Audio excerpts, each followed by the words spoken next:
Hello friends, welcome back to my channel Vicky pharmacy. आज का जो हमारा टॉपिक है वह है सपोर्टरी मोल्ड और दूसरा ये है डिस्प्लेसमेंट वैल्यू। और जितना हो वीडियो को स्किप ना करें, पूरी देखें, अच्छे से देखें, तभी सारे टॉपिक समझ में आएंगे। और जितना हो वीडियो को लाइक करें, शेयर करें, कमेंट करें और चैनल को सब्सक्राइब करें। तो आइए शुरू करते हैं।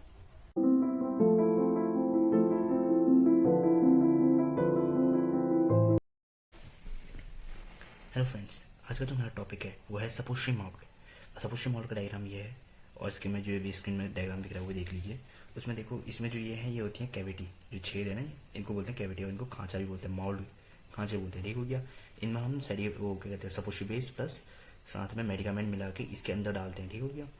अब देखो, ये जो सपोर्टरी मोल्ड है ना, ये कमर्शियल यूज़ के लिए होते हैं। ठीक हो गया। ये मार्केट में हमें अलग अलग साइज के मिलते हैं, अलग अलग टाइप के मिलते हैं, अलग अलग शेप के मिलते हैं। ठीक हो गया। अब dispensing suppository mode mean dispensing suppository mode means वो सपोर्टरी जो तुम क्या कर रहे हो, डिस्पेंसिंग के लिए यूज़ कर रहे हो, वो कंटेन करता है आपका 6 से 12 कैविटी। उसमें 6 से 12 कैविटी होती हैं। ये जो 6 दिख रहे हैं ना आपको कैविटी है, ये 6 से 12 होंगी जो सपोर्टरी मोल्ड डिस्पेंसिंग सपोर्टरीज बनाने के लिए यूज़ की जाएंगी उनमें। ठीक हो गया। और उनका डिज़ायर्ड शेप होगा और डिज़ायर्ड शेप और साइज हमको मिल जाएगा। ठीक है। और ये made up of plastic, stainless steel, alloy, copper and aluminium. ये किस किस से बनी होती है? प्लास्टिक से बनी होती है, स्टेनलेस स्टील से बनी होती है, एलॉय से बनी होती है और कॉपर और एल्यूमिनियम से भी बनी होती है। अब आते हैं हम next topic, lubrication of mould. अब देखो, सपोर्टरीज बनाने से पहले ही हम क्या करते हैं? लुब्रिकेशन करते हैं। मोल्ड की लुब्रिकेशन करते हैं। ठीक हो गया। अब देखो, लुब्रिकेशन के लिए हम पहले सपोर्टरी बेस से रिलेटेड ही लुब्रिकेंट इस्तेमाल करेंगे। अगर हम थियोब्रोमा ऑयल यूज़ कर रहे हैं तो हम सोप का इस्तेमाल करेंगे जो 10 ग्राम होगा, फिर ग्लिसरीन का इस्तेमाल करेंगे जो 10 ग्राम होगा, फिर अल्कोहल का यूज़ करेंगे जो 50 ml होगा। अब दूसरा जो सपोर्टरी बेस हमारा वो ग्लिसोजिलेटिन बेसिस है। ठीक हो गया। इसमें हम लिक्विड पैराफिन इस्तेमाल करेंगे या आर्चिस ऑयल यूज़ करेंगे। ठीक हो गया। और इमल्सिफाइंग बेसिस में हम क्या यूज़ करेंगे? उसमें कोई लुब्रिकेंट यूज़ नहीं करेंगे। तो लुब्रिकेशन जो होता है, बेसिस को देखकर ही लुब्रिकेंट मटेरियल को इस्तेमाल किया जाता है मोल्ड में। अब इसकी ज़रूरत हमको क्यों पड़ती है? देखो, क्योंकि ताकि जो हमारे पास सपोर्टरीज है उसमें क्या ना हो, वो जो सपोर्टरी है उसमें जो मोल्ड है, उस मोल्ड में जो सपोर्टरी वो चिपके ना, इसलिए हम लुब्रिकेशन करते हैं। ठीक हो गया। अब प्रैक्टिकल में अगर देखो, प्रैक्टिकल में क्या क्या ध्यान देने की जरूरत है। ठीक है। अब देखो, जो सपोर्टरी मोल्ड थी ना, जो सपोर्टरी मोल्ड थी, ठीक हो गया, ये सपोर्टरी मोल्ड थी, इसमें क्या होता है? देखो, इसको अगर उसको खोलना है हमको, इसको धोने के लिए, इसको क्या कहते हैं, इसमें सपोर्टरीज हटाने के लिए और लुब्रिकेशन करने के लिए खोलना है, तो हम क्या करेंगे? इसमें जो होता है, इसके ऊपर पे एक स्क्रू होता है। ठीक हो गया। इस स्क्रू को हम खोलेंगे। ठीक है। और इसको ऊपर की तरफ को खोल देंगे, जिससे क्या हो जाएगा? ओपन हो जाएगा, इजीली हम इसको धो सकते हैं, सब कुछ कर सकते हैं इसमें। ठीक हो गया। अब इसमें लुब्रिकेशन कैसे करेंगे हम? लुब्रिकेशन भी देखो आसान है। ठीक हो गया। ये उसके नोट्स है किसके, कि हम क्या कहते हैं सपोर्टरी मोल्ड को कैसे खोल सकते हैं और काय के लिए खोलते हैं, क्लीनिंग के लिए खोलते हैं, लुब्रिकेशन के लिए खोलते हैं, रिमूवल के लिए खोलते हैं। ठीक हो गया। और दूसरा जो है, लुब्रिकेशन ऑफ मोल्ड को कैसे करते हैं? लुब्रिकेशन ऑफ मोल्ड देखो, लुब्रिकेंट की मदद से करते हैं। ठीक है। लुब्रिकेंट को ब्रश और स्वैप की मदद से हम क्या करेंगे? मोल्ड में लगाएंगे। ठीक है। उसके बाद उसमें कॉटन वूल, जो कॉटन वूल होता है ना, जो नॉर्मल रुई होती है, उसका इस्तेमाल क्यों नहीं करते हैं? क्योंकि जो उसके जो किनारे के फाइबर्स होते हैं ना, वो किसमें चिपक जाते हैं? और खांचों में चिपक जाते हैं, जिससे सपोर्टरीज खराब होने के चांसेस होते हैं। ठीक है। और जो लुब्रिकेंट है, अगर लुब्रिकेंट क्या होता है? ज़्यादा लग गया लुब्रिकेंट, तुमसे लुब्रिकेंट ज़्यादा लग गया किसमें? मोल्ड में, तो उसको कैसे ठीक करोगे? ठीक है। ये बड़ी चुनौती है, तुम कैसे ठीक करोगे? तो ये बहुत सरल है, कुछ नहीं करना तुमको। देखो, ये मोल्ड है तुम पे। ठीक है। ये मोल्ड है। ठीक है। ये क्या है? खांचे है तुम पे। ठीक है। अब इनमें लुब्रिकेशन ज़्यादा हो गया, तो अभी तो ये इस पोजीशन में। ठीक है। तो तुम क्या करोगे? या वाइट टाइल या बर्फ बर्फ में इनको उल्टी पोजीशन रख दोगे, मीन्स इस टाइप में। ठीक है। इस पोजीशन में रख दोगे। ठीक है।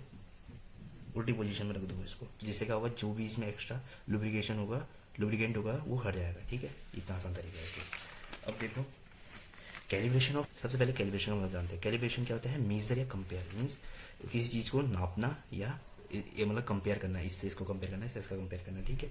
अब हमें मोल्ड को कैलिब्रेशन करने की, क्योंकि देखो, जो हमारे पास स्टैंडर्ड मोल्ड होता है, ठीक है, जो स्टैंडर्ड मोल्ड होता है उसकी कैपेसिटी कितनी होती है? हमारे पास 1 ग्राम की कैपेसिटी होती है। पर कैलिब्रेशन क्यों? लेकिन देखो, कभी कभी क्या होता है, जो साइज होता है सपोर्टरीज का, जो साइज होगा सपोर्टरीज का, ठीक है, पर्टिकुलर मोल्ड है, मीन्स हर एक खांचे में वो बिल्कुल एक जैसा ही होगा। लेकिन क्या होता है? वेट हो जाता है, बदल जाता है। ठीक। अब ये ऐसा होता क्यों है? वो इसीलिए होता है, देखो, अब ऐसा होता क्यों है? ये इसीलिए होता है क्योंकि देखो, जो डेंसिटी होती है ना हर बेस की, वो क्या होगी, अलग अलग होगी। और मेडिकामेंट भी क्या क्या होगा, मेडिकामेंट की डेंसिटी भी क्या होगी, अलग अलग होगी। जिससे क्या होता है, हमको कैलिब्रेशन करने की ज़रूरत पड़ती है। इसका मतलब है हर चीज़ मीज़र करके डालना पड़ता है, कंपेयर करके डालना पड़ता है। तो अगर तुमको अच्छे से कैलिब्रेशन करना है किसी चीज़ का, तो क्या करोगे, हर जो डेंसिटी है, मेन डेंसिटी है, ठीक है, तो उसको सही करने के लिए हम क्या करेंगे, पहले तो बेस और मेडिकामेंट को, किसको, बेस और मेडिकामेंट को अच्छे से मेजर करेंगे और कंपेयर करेंगे, ठीक है। उसके बाद क्या करेंगे, देखो पहले वो होती है आपकी डिस्प्लेसमेंट वैल्यू। अब डिस्प्लेसमेंट वैल्यू होती क्या है, वही चीज़ छाप देनी है जो आपने कैलिब्रेशन ऑफ मोल्ड में पढ़ा था, कि जो सपोज चीज़ का वॉल्यूम होता है हर एक मोल्ड के लिए, हर एक खांचे के लिए, वो एक बिल्कुल समान होता है सबके लिए, ठीक है। लेकिन जो वेट होता है सपोज चीज़ का, ठीक है, हर मोल्ड में वो क्या हो जाता है, बदल जाता है। तो ये होता क्यों है, क्योंकि जो होता है डेंसिटी होती है मेडिकामेंट की, और डेंसिटी किसकी, बेस की, डेंसिटी बेस की और मेडिकामेंट की क्या होती है, अलग अलग होती है, ठीक है। जिसके कारण क्या होता है, हमको कैलिब्रेशन ऑफ मोल्ड करने की जरूरत होती है। उसके लिए जो मेथड यूज करते हैं हम उसको बोलते हैं डिस्प्लेसमेंट वैल्यू, ठीक है।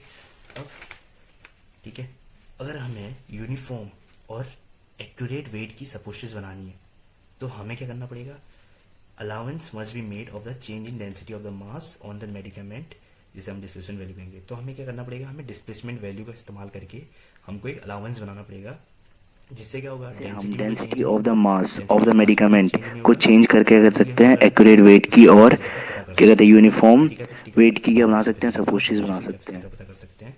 तो डिस्प्लेसमेंट वैल्यू क्या होती है, displacement value the quantity of drug which displace one part of base, वो क्वांटिटी ड्रग की जो डिस्प्लेस करे एक पार्ट ऑफ बेस को, तो उसको डिस्प्लेसमेंट वैल्यू कहते हैं। और डिस्प्लेसमेंट वैल्यू निकालते कैसे, ठीक है, हम कैसे पता करेंगे, जैसे हम मान लो हमने 6 सपोस्टिस लिए हैं, ठीक है, कितनी लिए हैं, 6 सपोस्टिस का हमने क्या निकाला है, यहाँ पे डिस्प्लेसमेंट वैल्यू निकाला है। तो स्टेप बाय स्टेप देखते हैं, ठीक है। सबसे पहले ये देखो, हमेशा कोई भी सपोस्टिस में सपोस्टिस बेस होता है आपका 60% और मेडिकामेंट होती है आपकी कितनी, 40%, ठीक है। तो सबसे पहले क्या करेंगे, देखो prepare and west 6 suppositories containing theobroma oil या कोई और बेस। सबसे पहले जो 6 सपोस्ट्रीज हैं वो कितने वेट की हैं, ठीक है, कितने वेट की हैं वो हमको देखना पड़ेगा। थियोब्रोमा ऑयल से जो बन रखी हैं या कोई और बेस से जो बनी है उनका वेट कितना है, तो 1 ग्राम ही, ठीक है। Prepare and west 6 suppositories containing 40% medicament. अब हमें क्या करना है, हमने 6 सपोस्ट्रीज थी, ठीक है, जो 6 सपोस्ट्री हैं उसमें कितना 40% मेडिकामेंट कितना है, ठीक है, वो है आपका 20 ग्राम, ठीक। फिर calculate the amount of theobroma oil present in medicated suppositories. तो अब हमको क्या करना है, कैलकुलेट करना है कि थियोब्रोमा ऑयल में कितना थियोब्रोमा ऑयल है सपोस्ट्रीज में, मेडिकेटेड सपोस्ट्री में, ठीक है, वो होगा आपका 60/100 इंटू बी इक्वल टू सी ग्रामी। अब उसके बाद चौथे स्टेप में करना है, कैलकुलेट करना है अमाउंट ऑफ मेडिकामेंट जो प्रेजेंट है मेडिकेटेड सपोस्ट्री में। मीन्स अब हमको कितना अमाउंट है मेडिकामेंट का वो पता करना है, ठीक है। उसके लिए 40/100 into B equal to D ग्रामी। तो ये डी ग्रामी याद रखना, डी ग्रामी किसको बोलते हैं, डी ग्रामी बोलते हैं कितना मेडिकामेंट है हमारी सपोस्ट्री में प्रेजेंट है, उसको निकालने के लिए हम जो डी ग्रामी होता है, ठीक है। और calculate the amount of theobroma oil displace bye D ग्रामी। अब हमें क्या निकालना है कि कितना अमाउंट थियोब्रोमा ऑयल ने डिस्प्लेस किया गया है किसके द्वारा, डी ग्रामी के द्वारा, ठीक है। कितना अमाउंट थियोब्रोमा ऑयल को डी ग्रामी और मेडिकामेंट ने कितना हटाया है, तो उसके लिए ए माइनस सी ग्रामी होता है। तो displacement value equal to D upon A minus C. D क्या था आपका, कि कितना अमाउंट मेडिकामेंट प्रेजेंट है आपकी किसमें, मेडिकेट सपोस्ट्री में, ठीक है। और ए माइनस सी क्या है, कितना थियोब्रोमा ऑयल डिस्प्लेस किया एक डी ग्रामी मेडिकामेंट ने। Calculate the displacement value of zinc oxide in Theobroma oil suppositories containing 40% of zinc oxide and it prepared in 1 gram mold, the weight of 8 suppositories is इतना, ठीक है। हमें क्या करना है, डिस्प्लेसमेंट वैल्यू निकालनी है जिंक ऑक्साइड की, किसमें, थियोब्रोमा ऑयल में, सपोस्ट्रीज में, जिसमें 40% जो है जिंक ऑक्साइड है, ठीक है, और prepared in 1 gram mould, 1 gram mould में बनाया गया है, और जो वेट है 8 सपोस्ट्रीज का वो आपका इतना है। तो सबसे पहले क्या करेंगे, देखो weight of 8 suppositories containing theobroma oil. सबसे पहले देखेंगे वेट, जो 8 सपोस्ट्रीज का है वो कितना है थियोब्रोमा ऑयल में, वो है आपका 8 सपोस्ट्रीज का कितना होगा, 1 इंटू 8, क्योंकि देखो सपोस्ट्रीज हमने किसे मिला दिया, 1 ग्राम का मोल्ड है हमारा, तो 1 इंटू 8 ग्राम, ठीक है, ए निकल गया। और weight of 8 suppositories containing 40% of zinc oxide, 40% में जिंक ऑक्साइड में कितना है ना, 40% जिंक ऑक्साइड कितना है, 11.74 ग्राम, कितना था वेट, 11.74 ग्राम। उसके बाद amount of theobroma oil present इन 8 सपोस्ट्रीज। अब कितना अमाउंट थियोब्रोमा ऑयल का प्रेजेंट है हमारी 8 सपोस्ट्रीज में, वो होगा आपका पता है आपको सपोर्टरी बेसिस कितनी परसेंटेज में होती है, 60% में होती है। 60/100 इंटू बी, बी क्या था आपका ये, तो इसको इक्वल टू सी निकल जाएगा आपका। तो देखो 60/100 इंटू बी की वैल्यू रख दी 11.74, ये निकल गया आपका सी निकल गया। उसके बाद amount of medicament present in 8 सपोर्टरीज। अब 8 सपोर्टरीज में कितना मेडिकामेंट मिलाया गया है, वह आपका 40/100 into B equal to D. ठीक है, मेडिकामेंट का परसेंट कितना होता था, 40% होता था। 40/100 into B equal to D निकल जाएगा आपको। ठीक है, डी क्या होता है, डी जितना मेडिकामेंट प्रेजेंट है किसमें, सपोर्टरीज में, कितना मेडिकामेंट प्रेजेंट है हमारे सपोर्टरीज में। तो 40/100 इंटू बी क्या था आपका ये 11.74 ग्राम रखा, ये क्या निकल गया आपका, डी निकल गया। अब उसके बाद कुछ नहीं करना है, ए माइनस सी करना है। ठीक है, तो अमाउंट ऑफ थियोब्रोमा ऑयल जो डिस्प्लेस किया गया है 4.676 मेडिकामेंट के द्वारा। ठीक है, amount of theobroma oil means कितना अमाउंट थियोब्रोमा का ऑयल का डिस्प्लेस कर दिया है किसने 4.696 ग्राम ने। ठीक है, 696 मेडिकामेंट ने। तो ए माइनस सी करेंगे, ए माइनस सी करेंगे, ए माइनस सी वैल्यू पुट करके उसका माइनस निकाल दिया। और उसके बाद डिस्प्लेसमेंट वैल्यू के लिए क्या है, D upon A minus C, D की वैल्यू क्या है ये निकालिए, और ए माइनस सी की वैल्यू क्या है ये निकाल रखी है। बस उसको डिवाइड करेंगे और उसका जो आंसर होगा वो अप्रॉक्स में निकलेगा, 5 अप्रॉक्स। ठीक हो गया, थैंक यू। आज की वीडियो में बस इतना ही। अब आप पढ़ोगे प्रिपरेशंस ऑफ सपोर्टरीज। ठीक हो गया।